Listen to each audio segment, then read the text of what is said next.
halkay inoo maraysa saaxiibayaal dhageystayaal ku soo dhawaada raadiyahaygi waxaan idiin waday waanadii iyo wax sheega ragga Soomaaliyeed halkan waxaan idinku hayaa qodob qaali ah oo aan meelna laga maqal waxaan la hadlayaa raggii aan ugu yeeray 40 jiro 40 kuni accountiga u taalo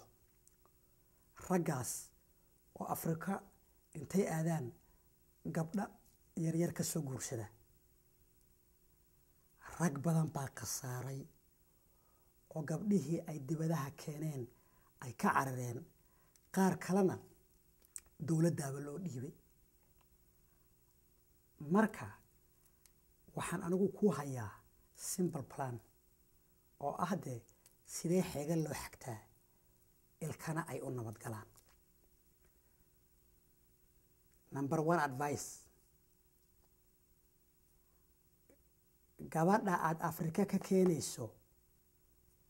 ha noqoto mid dhaga xiran haddii loo baahdana dhagala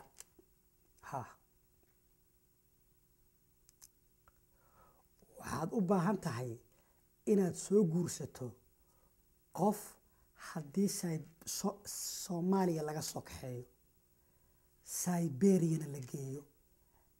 aan garanin goobta ay ka sugan tahay ilaah amarkii number 2 step waxaad u baahan tahay inaad soo guursato qof dumara oo gashaanti dhaaf ah oo da' ah foolxumana ay u dheer tahay qof foolxuma laga cararay baad u baahan tahay si ayna adiga bari kaaga cararin ilaah amarkii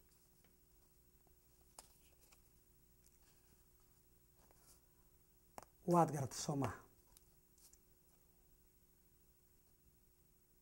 waxaasoo idil ka soo tag jihaadka dhabta ah wuxuu idin bilaabanayaa kolkaad xilihii aad dibadda Afrika ka keenteen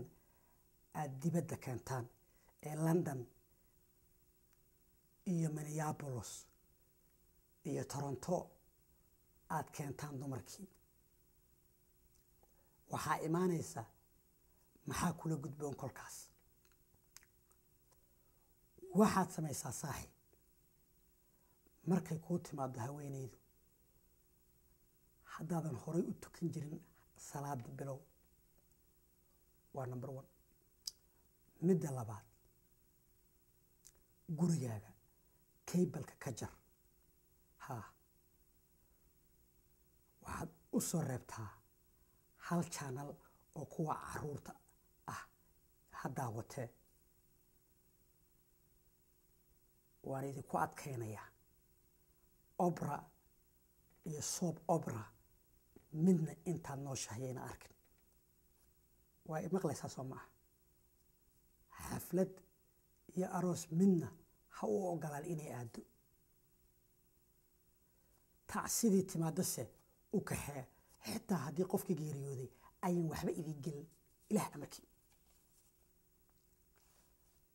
waliba qorshaha cilmiyeysan ee scientific ah haddaad ku socotaan waad iimaanaysaan